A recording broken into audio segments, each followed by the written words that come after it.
Hello, everybody. This is Lopen Udrin coming to you from fiery California. And today's topic is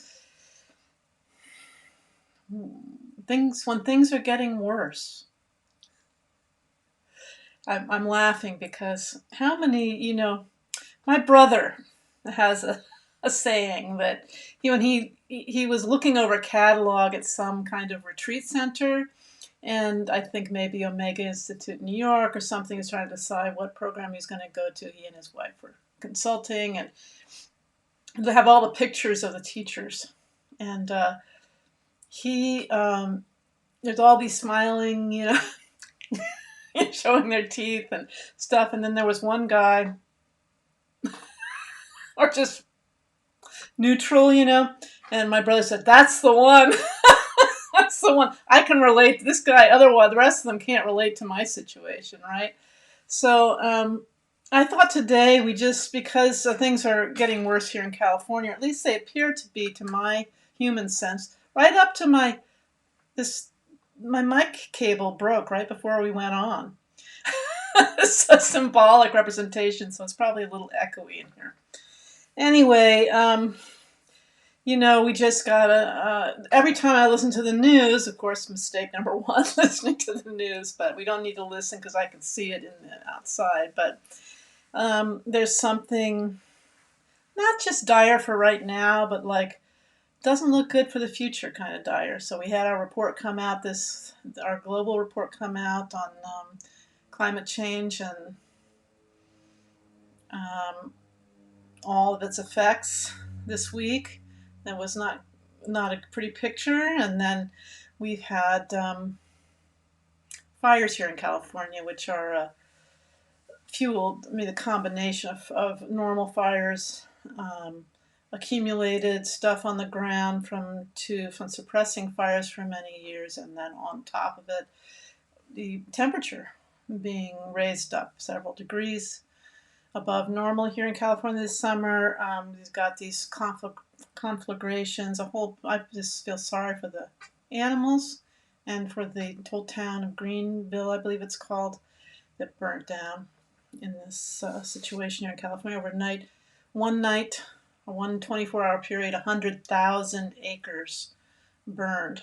So, and on top of it, we're seeing a lot of breakthrough COVID cases here, and starting to see that in the Bay Area, which is mostly very well immunized.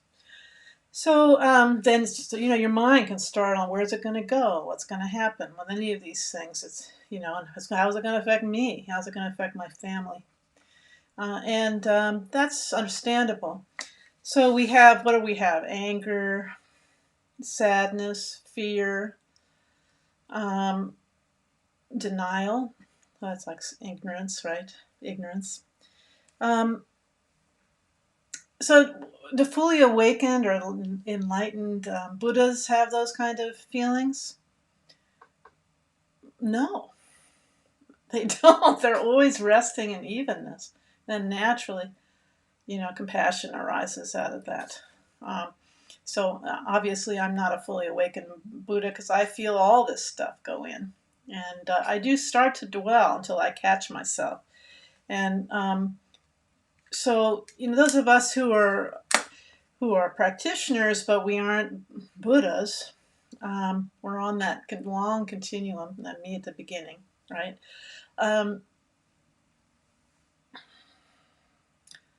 Things come up, but they don't, you're able to, either they naturally resolve, or you're able to take measures if it's really kind of something that really triggers you, as they say. We all have our hot buttons, and these are mine, I'll tell you. We're able to say, oh yeah, we're able to talk from that, like Buddha within, and say, Udrin, you know what you need to do. You need to X, Y, and Z. Take, from ordinary things to sublime things. My mind went back this week to when I was in my 20s, and I had a good friend who was suicidally very, very depressed. And she called me up, and She was angry also. There was abuse in her history. And I went over to her house and I grabbed her and I didn't physically force her, but I cajoled her into going for a walk, which was the last thing in the world she wanted to do.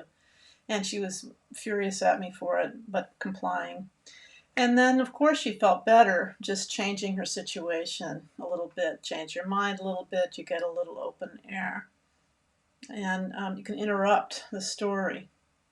And also, I would say it also brings to mind what I'm about to talk about as a preamble, that I've been watching these families of people that have QAnon conspiracy theorists, believers in their family, who just constantly have their phone right here and they're never breaking their spell with the YouTube channels and so forth that are very negative and paranoid.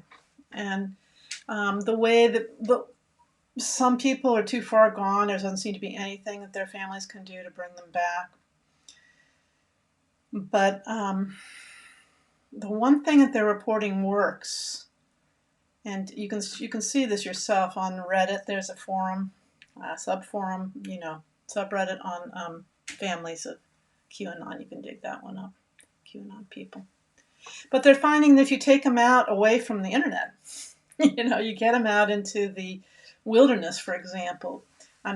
Obviously, we don't fish as people who've taken refuge in the Buddha, but for those, these people do. So you take granddad or dad out away from the cell phone signal and do something else, and it really subsides pretty rapidly. This is a kind of a mirror of our own minds and how it's not always coming from an external source like what you're being fed on these fear-mongering channels, but it is what we're feeding our own mind, how we interpret things and where we go within our mind, how we kind of perseverate. I learned that word as a nurse. It means like go over and over and over and again, the same subject, hit the sore point over and over again. That kind of thing comes from within, but it's based on our karma or our habitual patterns. Bakchak, they say, I think in Tibetan. So we've become entrained to the way we interpret data that we get through our senses is highly altered, or our perception is highly altered through this entrainment that we've gone through. And if you believe Buddha, this is not just this life, but through countless lifetimes. But if you don't believe Buddha on that point, and you want to say this is our entrainment as human beings born into human families, family dysfunction, family functions, it could be also the way you could just look at it that way very simply as the way we're trained. So we need to break that.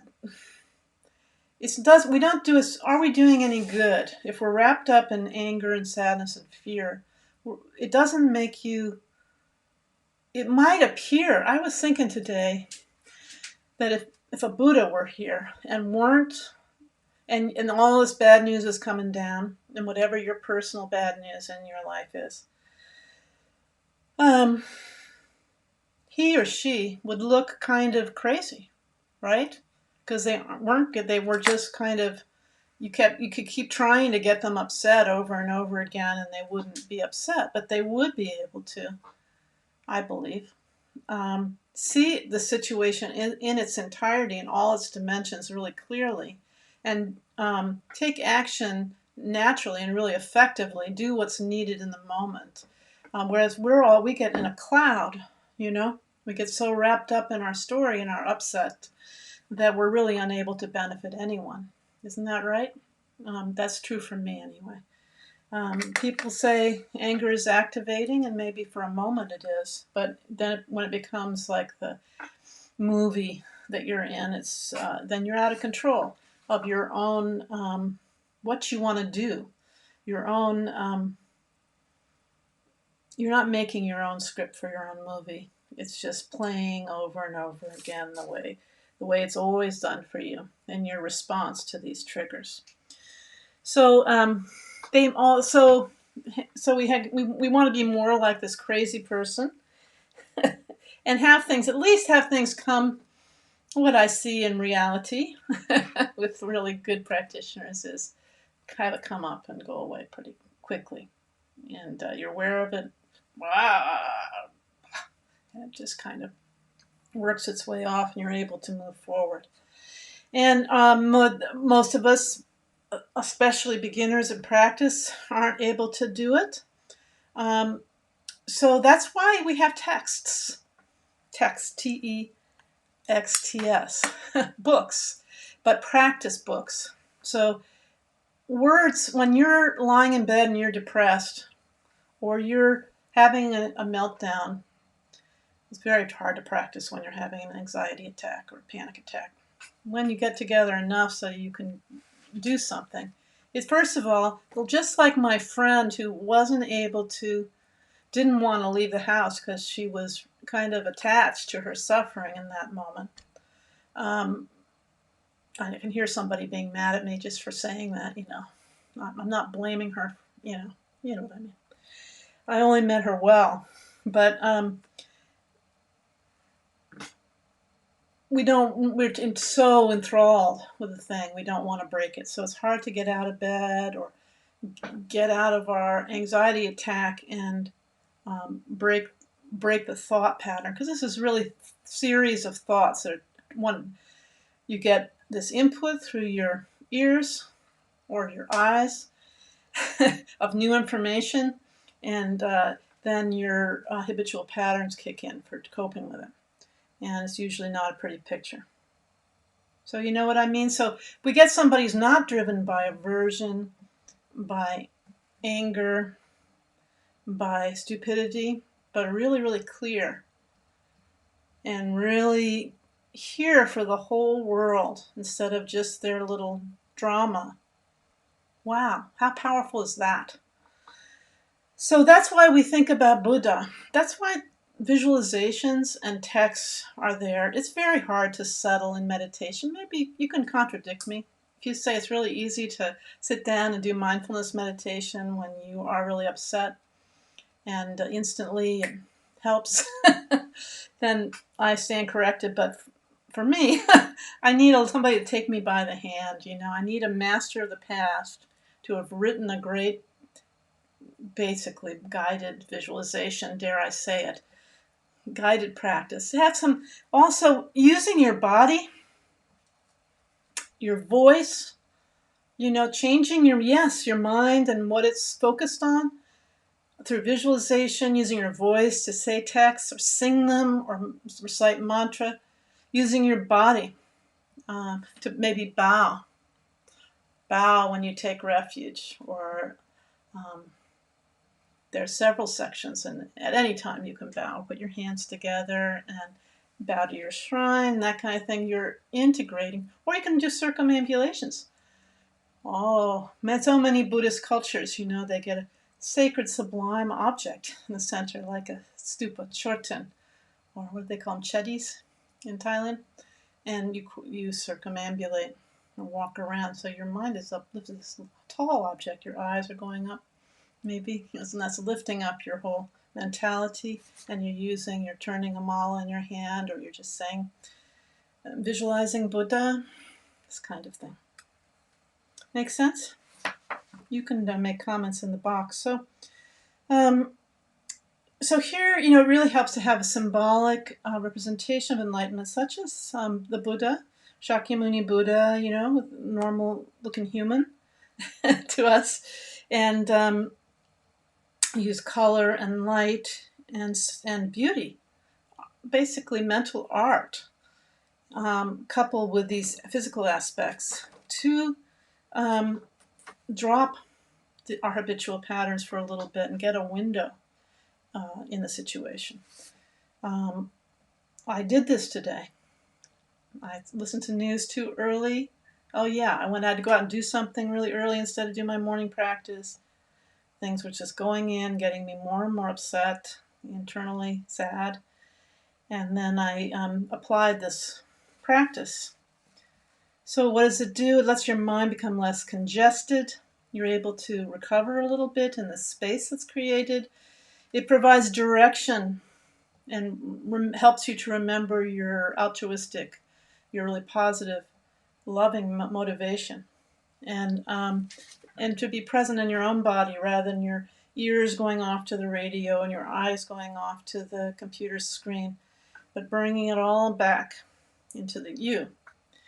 So then we can, so if we have that kind of break, we can then go after that. We can go be a Buddha in our workplace, we can be a Buddha in our family or in our community. All right?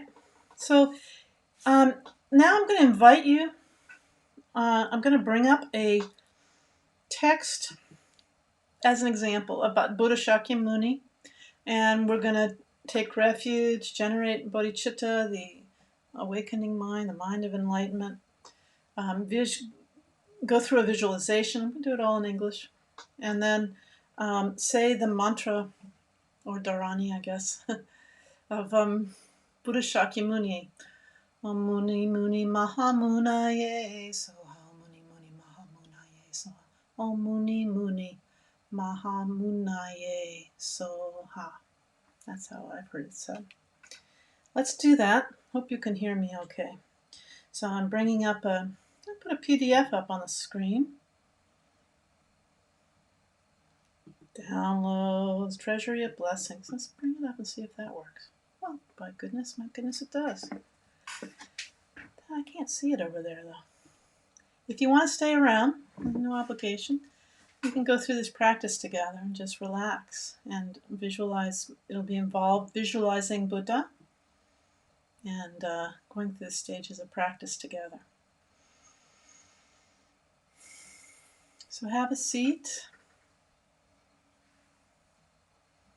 And I find with English, things always sound so much better in Tibetan, but it doesn't do very much good if you're not comfortable and familiar with reciting Tibetan. It's just a nicer language for chanting. So in that case, a kind of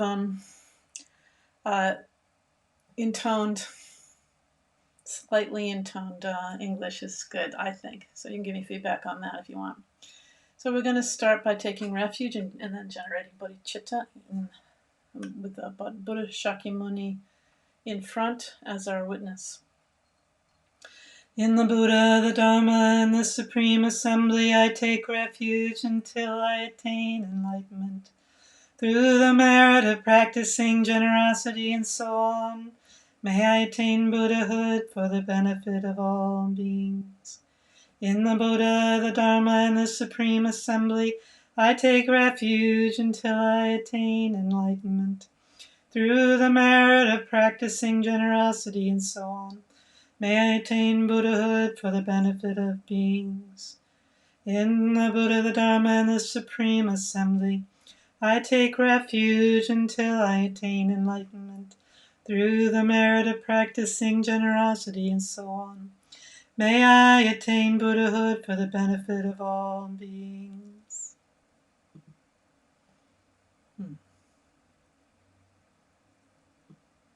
Let me see, did I have more on the bottom of that page? Yeah. Sorry, guys.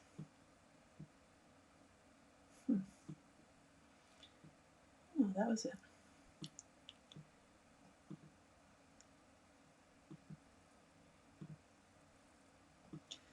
May all sentient beings enjoy happiness and the causes of happiness. May they be free from suffering and the causes of suffering. May they never be separated from the sacred happiness devoid of suffering. And may they dwell in boundless equanimity that is free from attachment and aversion. May all sentient beings enjoy happiness and the causes of happiness. May they be free from suffering and the causes of suffering. May they never be separated from the sacred happiness devoid of suffering. And may they dwell in boundless equanimity that is free from attachment and aversion. May all sentient beings enjoy happiness and the causes of happiness. May they be free from suffering and the causes of suffering. May they never be separated from the sacred happiness devoid of suffering. And may they dwell in boundless equanimity that is free from attachment and aversion. As the union of unborn emptiness and the ceaseless appearances of interdependence magically there appears before me in the sky amidst vast clouds of offerings on a jeweled lion throne and lotus sun and moon disk seats the incomparable teacher lion of the Shakyas. His body the color of gold, adorned with major and minor marks. Clad in the three Dharma robes, he sits in Vajra posture, his right hand gracefully poised in the earth-touching mudra, and his left hand is in the gesture of meditation, holding an alms bowl full of nectar. Like a mountain of gold, magnificent he shines in splendor, spreading beams of wisdom light across the whole expanse of space. The 8 closed suns, 16 elders, and the like, a vast ocean like retinue of noble beings encircles him all around. Simply think of him, and he grants the glory of the highest bliss. Liberation from samsara and nirvana, the two extremes. He is the great being, perfect embodiment of every source of refuge.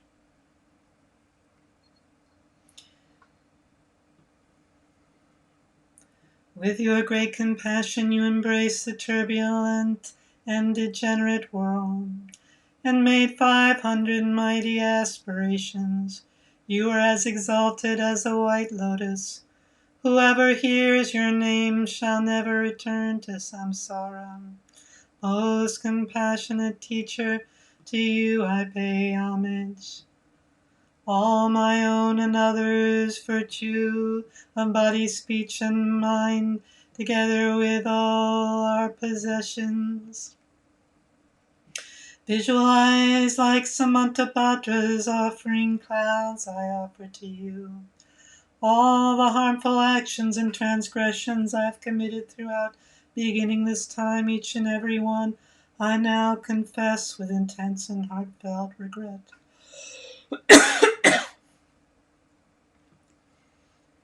In all virtuous actions of the noble ones and ordinary beings, accumulated throughout past, present, and future, I rejoice. Turn the wheel of the profound, vast Dharma teachings ceaselessly and in every direction, I pray. Your wisdom body is like space and realms, changeless throughout past, present, and future. Yet in the perception of those to be guided, you go through the display of birth and death. Even so, let your form body continue always to appear. Through all the virtues I've accumulated in the past and accumulating merit now and will accumulate in the future, for the sake of benefiting beings who are as infinite as space, may you, sovereign of Dharma, be forever pleased. And may all attain the state of victorious, the Lord of Dharma. Living beings like us, adrift in this degenerate age, have no guidance and protection.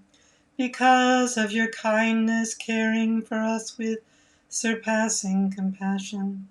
Every manifestation in this world now of the three jewels is your enlightened activity.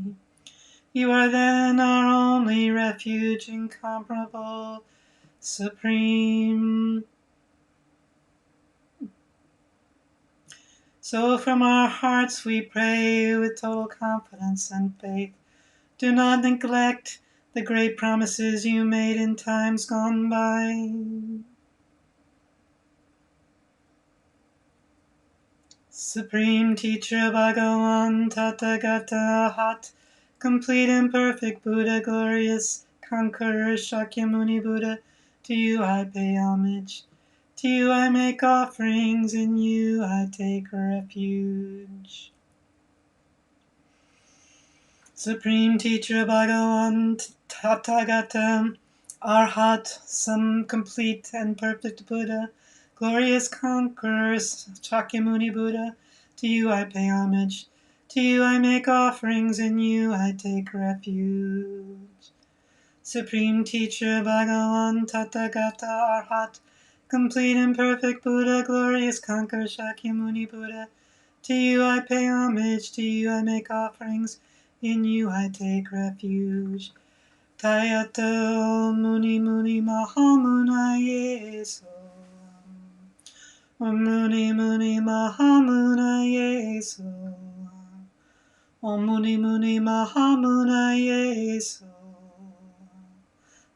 So you say Buddha mantra, and you watch the golden rays of light emanating from his golden body, blessing you and all sentient beings. Tayato Muni Muni Mahamunaye Soam. Muni Muni Mahamunaye Soam. Muni Muni Mahamunaye Soam.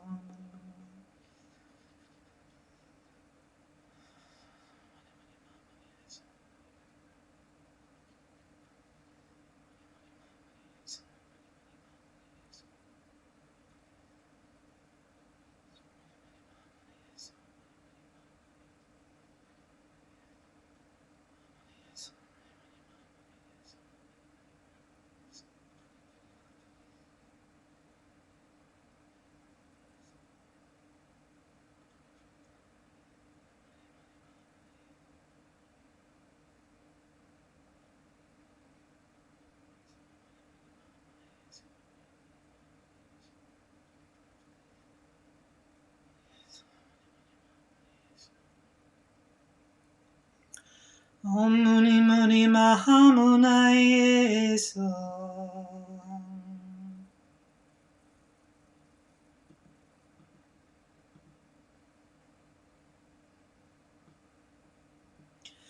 From the Buddha's body there emanates a great radiance of multicolored rays of wisdom light, dispelling all our own and others' obscurations, and causing all genuine qualities of the Mahayana path to arise within us, so that we attain the level of perfection from which we will never return again to samsara.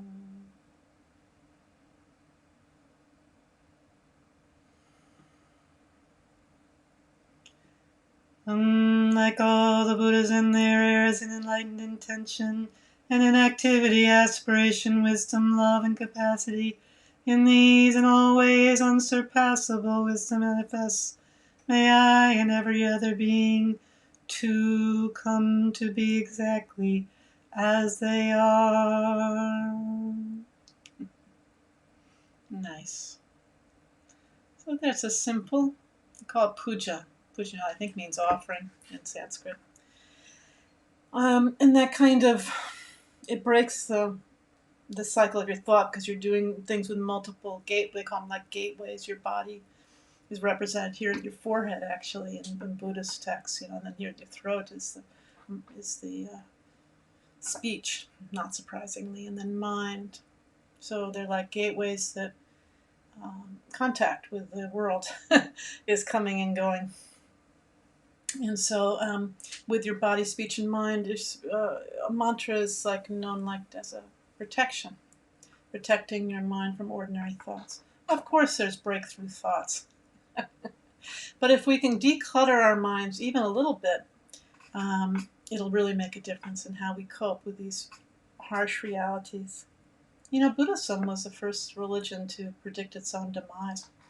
Maybe I'm making that up, but it certainly happened. The Buddha predicted a certain span for his teachings to abide on this earth. And of course, there's predictions, and there'll be sinking and then rising again and so forth in perpetuity. But it touches base with the fundamental principle of impermanence in Buddhism, right? That I love, I just love that there's a path in this world that acknowledges my suffering in this life. Anybody who's gotten to be 62 years old has had suffering in their life.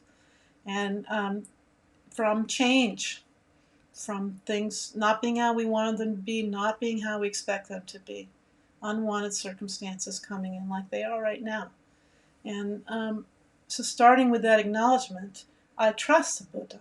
I trust the Buddhist way because they're telling the truth. This is the way it is.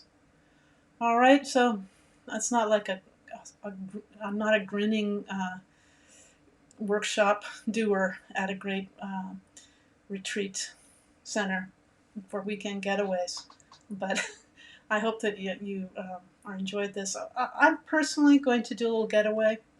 For those of you, Tenzin La, for example, who comes all the time, thank you so much. I'm going to take off until probably mid-October or second week in October. Go do a road trip and then a meditation retreat at the end. And for the first time in a really long time, sort of suspend these until October. And so I hope you have a wonderful late summer, early fall, given the circumstances, and that you're safe from harm, and that you find natural little pops of joy in life by making contact with the wonderful Buddhist juicy teachings of the Buddha. Bye now.